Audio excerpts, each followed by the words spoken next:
Gettysburg Battlefield, July 1863. Blood smoke and the last cries carried on the wind. Devil's Den, a place of jagged rocks sharp as the claws of hell. A place soldiers from both sides feared once the night fell. A Union officer wrote in his journal we heard steps. Heavy, deliberate echoing through the mist. Then, a tall hair-covered shape gliding like a phantom. The ink trails off. The page closes. No explanation. At Devil's Den, corpses left overnight, sometimes vanished. When found, only scraps of uniform boots on the rocks and strange drag marks stretching into the fog, as if something massive had carried them away. The newspapers spoke in chilling language. Singular disappearance, fate unknown, mysterious occurrence, cold words, hiding unspoken terror. Not just Union men. Confederate soldiers too swore to the same vision. One young Southerner in a letter home wrote, "I saw something I dare not name. Not man, not beast. It stood upright, and it watched us from above." The letter ended abruptly. The soldier vanished. Night at Devil's Den was never only rifles and dying moans. There were other sounds. Footfalls too heavy for men. Low growls that rose and faded in the smoke. Then, silence.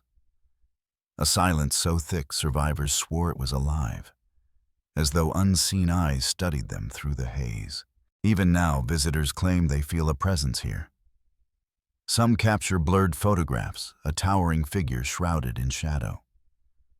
Others hear slow, ragged breathing between the stones, and some whisper of eyes, glowing red, staring before melting into mist. Gettysburg, where men slaughtered each other without mercy. But that summer night, was there something else on the field? A silent witness, or a predator? If the soldier's words were true, then Devil's Den is not just history. It is a doorway into a mystery that is never closed. July 1863. The Civil War had reached its breaking point. Gettysburg, Pennsylvania, rolling farmland suddenly transformed into a graveyard. Tens of thousands fought, and tens of thousands fell. The hills, the fields, the orchards soaked in blood. And among these landmarks, there was one place that stood apart, a place already whispered with dread before the first shot was fired. Devil's Den. The rocks there jutted like broken teeth, sharp and uneven, casting shadows that seemed to move even under the summer sun. Soldiers said the ground itself felt strange, heavy, as if it remembered something darker than war. In the daylight, they called it unsettling. At night, it became something more. Fog rolled low across the stones, clinging, twisting, hiding shapes in the haze. Every echo seemed alive. Every flicker of movement felt too close. Union soldiers were ordered to hold the ground. Confederate sharpshooters crawled among the rocks, turning the den into a deadly maze. Smoke from gunfire clung to the cliffs, turning every crevice into a place of ambush. It was a killing ground, brutal, chaotic, merciless. Yet for all the death, soldiers on both sides began to whisper of something else. Something not human. The stories spread in low voices by the campfires. A presence in the haze, a figure towering covered in hair. Moving upright, but not like a man. Not like any beast they had known. It was there among the rocks, among the fallen. And Devil's Den became more than just another battlefield. It became a stage, where war and legend collided. The records remain. Scattered across yellowed newspapers, diaries smudged with ink, official reports typed in cold language.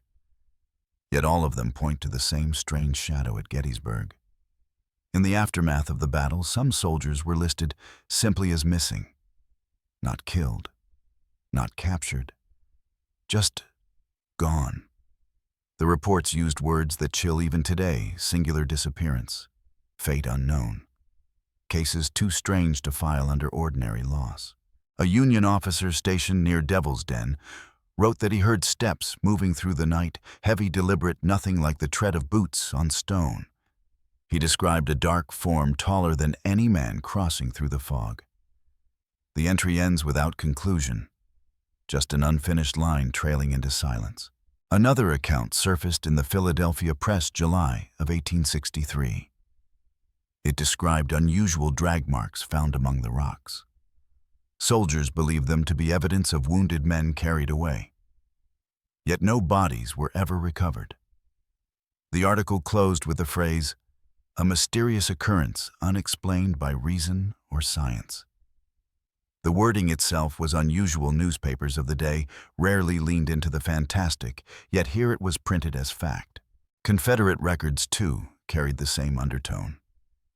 One young soldier's letter recovered after his disappearance spoke of a hairy figure seen just before dawn. The letter was never sent.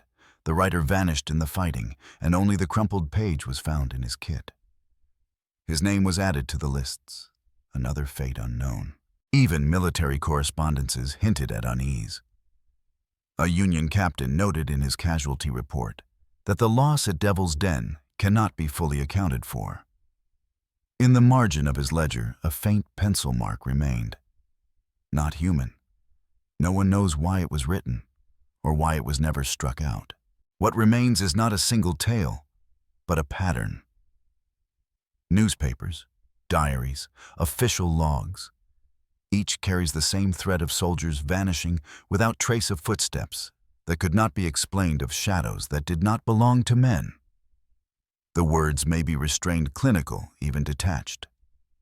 Yet through them bleeds the unmistakable fear of those who witnessed something they could never put into proper language. But the documents were only one side of the story. Outside the ledgers and the newspapers, another voice lingered. The voice of rumor. The voice of folklore. In Gettysburg, long before the armies marched, the rocky ground of Devil's Den carried its own dark reputation. Locals spoke of it as cursed soil, a place where earlier tribes had once fought, and where blood had already sunk deep into the stone. They warned children never to linger there after dusk. They said the rocks themselves held memory, and sometimes those memories walked. After the battle, as stories of missing soldiers spread, the legend grew louder. Families living near the fields claimed they heard cries echoing at night. Not human cries, but low guttural sounds that rolled across the hills. Visitors spoke of seeing a figure in the mist, tall and furred, watching from the boulders before slipping back into shadow. Some called it a beast. Others called it a spirit. To many it became both at once, a presence that was neither animal nor ghost, but something caught in between. Superstitions multiplied. Some soldiers believed the beast was the restless soul of those who died without burial, flesh twisted into something monstrous by violence. Others said it was older, a guardian of the land, awakened by the war's fury, feeding on the dead, when men could no longer bury their fallen. There were even whispers of paw prints found pressed into the mud, too large for any known creature, too heavy to be mistaken. The prints led into Devil's Den and vanished among the stones. Campfire tales passed through the years. Guides at Gettysburg told visitors of phantom eyes that glowed red among the rocks, of cameras that caught blurred shapes impossible to explain. Some tourists swore they felt hands on their shoulders when no one stood behind them. Others said they heard footsteps trailing close in the fog, only to turn and find nothing at all. Again and again, the pattern repeated, a heavy presence, a shadow that stalked a beast that was never fully seen. And always the whispers ended the same way, with the warning that Devil's Den was not just a battlefield. It was a threshold, a place where blood opened the ground, and something answered. Devil's Den was not alone. Its story does not sit in isolation. Across centuries of war, soldiers have carried home the same whispers of shapes in the smoke of figures that did not belong.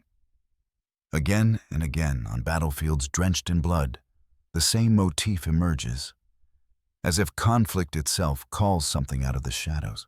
In the forests of Virginia during the same war, Sentries reported dark silhouettes crossing the picket lines. They fired, but nothing fell. When dawn came, no footprints remained. Reports were dismissed as nerves as imagination, yet the accounts multiplied. Tall forms, they wrote, passing in silence, gone before a man could raise his rifle. At Chickamauga, Georgia, the stories grew darker still. Survivors of the brutal 1863 battle swore of a figure stalking the ridges, a beast with luminous green eyes that glowed through the night. Soldiers from both sides spoke of it, calling it simply the Green Eyes. Some said it roamed among the corpses, feeding on the unburied. Others claimed it guided the lost through the darkness, neither enemy nor friend, only an eternal witness. Decades later, visitors to Chickamauga still spoke of the same glowing eyes flickering in the trees. But the motif stretches beyond America. During the First World War, French and British troops told tales of a phantom wolf roaming no man's land. Its howl carried above the shells, and men swore it fed on the fallen when the battlefield fell quiet. In the Second World War, in the Black Forests of Germany, Allied soldiers whispered of the tall man of the pines, a figure they glimpsed between trees, always watching, never advancing.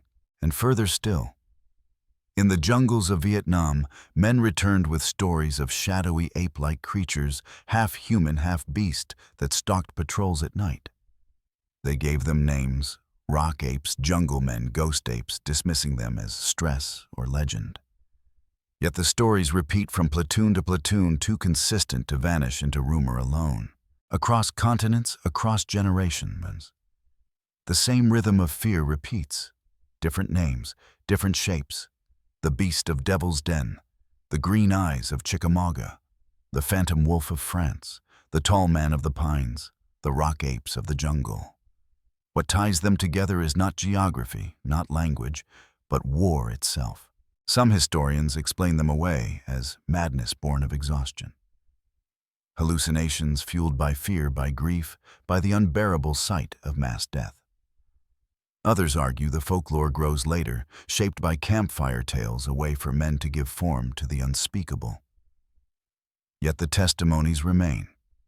Letters, diaries, oral histories, newspaper clippings. The language shifts, but the details align too neatly to dismiss.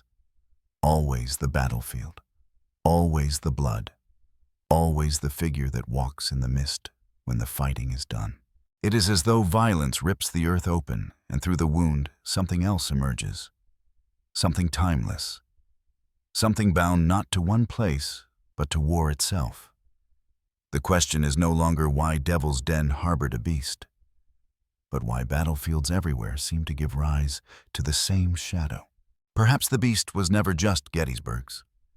Perhaps it belongs to all wars, a shape that men glimpse at the edge of vision, a reminder that when humanity marches to destroy itself, it is never truly alone. And then came the details. The ones too disturbing to ignore, yet too fragile to preserve. Burial crews working in the aftermath of Gettysburg were the first to notice. They had trudged through fields already heavy with death. They knew the smell, the weight, the silence. But at Devil's Den, the silence was different. Not every body lay where it should. Some were missing, vanished. At first they thought of deserters or prisoners taken by the enemy. But records from both sides showed no such thing. And then they began to find fragments. A sleeve torn clean from the uniform, a cartridge belt lying twisted on the rocks, a boot still laced, still bearing the name of its owner, resting in the dirt with no trace of the man who wore it. Most haunting of all were the trails. Deep gouged marks across the stone as if something heavy had been dragged away. The lines cut into the earth, weaving between the boulders, and then stopped. No destination, no body, nothing. The official reports used vague words unaccounted for: singular disappearance, fate unknown. Phrases meant to bury questions rather than answer them. But questions remained. In a diary recovered from the pocket of a Union officer, there is an entry dated July 3rd. He wrote of footsteps heavier than any man circling his position at night, pacing slowly, stopping only when he raised his lantern. He described a dark form, upright, the shoulders too broad, the arms too long, moving in silence where no soldier stood. The next line trails off, ink smeared as though his hand had faltered. That page was later torn from the diary. What remains is only a fragment, 2 words written faintly in the margin. Not human. The press too faltered when faced with the den's shadow. One article in the Gettysburg compiler briefly reported a mysterious occurrence among the rocks and mentioned tracks of a beast unknown to natural history. But within weeks, the article disappeared. No follow-up. No correction. It was as if someone had quietly erased it from the record. And then there were the men who simply never came back. Posted as sentries among the rocks, they disappeared before dawn. Entire search parties combed the den. They found rifles leaning against the stone, half-smoked pipes abandoned near campfires. Once, even a hat crushed flat in the dirt as though stepped on by something larger than a man. But never the men themselves. Stories from survivors deepen the dread. A Confederate soldier wrote home that he heard groans in the night, but not human groans. He described a low rumbling half-growl, half-breath that surrounded his post. He never mailed the letter. It was found among his belongings when he failed to answer roll call. His name was added to the list, fate unknown. Years later, visitors to the battlefield added their own layers to the mystery. Families spoke of the air growing suddenly heavy as they stepped into the den. Tourists swore they saw eyes glinting between the rocks, eyes that blinked and then vanished when they drew closer. Photographs taken in the haze showed outlines, blurred and towering shapes that melted into fog the moment the shutter closed. Cameras jammed. Film came back ruined, scratched, unusable, as though something rejected being captured. Guides, uneasy but unwilling to lose their audience, explained it away as fog, as tricks of light, as imagination. But behind their rehearsed words, there was fear. A quiet knowing. Some confessed in hushed tones that they too had heard the footsteps echo after tours had ended long after the last guest had gone. Heavy, deliberate, coming closer. And perhaps most chilling of all is not what was recorded, but what was erased. Diaries cut short in mid-sentence, official reports with missing pages, soldiers' names scratched from rosters without explanation. It is as though someone or something did not want the story to remain intact, as though the truth itself had been dragged into the fog along with the men. The facts end where the fear begins. The evidence dissolves into absence. What remains is an emptiness that haunts an unspoken warning carved into silence. And that silence speaks louder than any record left behind. Devil's Den still stands. The rocks have not shifted. The boulders remain piled silent and cold, just as they were on those summer nights in 1863. By day, the sun warms their surface. Tourists scramble across them. Children laugh, cameras click, voices bounce through the valleys. The land feels ordinary, almost peaceful. But when dusk falls, something changes. The air grows heavier, cooler, as though the stones themselves exhale. Shadows crawl deeper into the cracks, and the den reclaims its silence. Guides tell the stories because they must. It is what the visitors come to hear. But their voices drop when the sun fades. They glance toward the rocks as they speak, almost expecting something to move.